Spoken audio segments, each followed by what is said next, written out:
ইংল্যান্ডের আমার সেরা তিনজন favourite player Jude Bellingham, Harry Kane এবং ডেকলান রাইস। আপনাদের কে কে ফেভারিট? ফ্রান্সের কিলিয়ান এমবাপ্পে, নরওয়ের আর্লিং হাল্যান্ড এবং স্পেনের লামিন ইয়ামাল। এই তিনজনের ভিতরে কে আপনার সব থেকে বেশি ফেভারিট? অবশ্যই লাইক করে কমেন্টে বলতে পারেন। লিওনেল মেসি, নেইমার জুনিয়র এবং ক্রিস্টিয়ানো রোনাল্ডো, এদের ভিতরে কে আপনার সব থেকে প্রিয় একদম আই ক্যাচে একটা মানুষ? অবশ্যই কিন্তু লাইক করে কমেন্টে জানাতে ভুলবেন না। ক্রিস্টিয়ানো রোনাল্ডো ভাই, তার নামের ভিতরে আলাদা একটা ভাইবস আছে। আর যদি বলা হয় ফ্যান বেজের কথা, তো ভাই পুরো পৃথিবীতে তার ফ্যান বেজ 1 বিলিয়ন প্লাস। আর ইনস্টাগ্রামে তার ফ্যান বেজ আছে 670 মিলিয়ন। মানে I am very impressed by only Cristiano Ronaldo. Round of 32-এ মুখোমুখি হয় সাউথ আফ্রিকা ভার্সেস কানাডা। আর এই ম্যাচের একদম শেষ মুহূর্তে একটি মাত্র গোল করে কানাডা।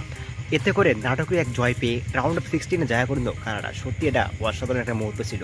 বিশ্বকাপে জার্মানিকে টাইব্রেকারে 4-3 ব্যবধান হারিয়ে নতুন এক বিশ্ব রেকর্ড করলো প্যারাগুয়ে। সত্যি এটা অবিশ্বাস একটা মুহূর্ত। আর এতে করে রাউন্ড অফ 16 দেখা পেয়েছে প্যারাগুয়ে।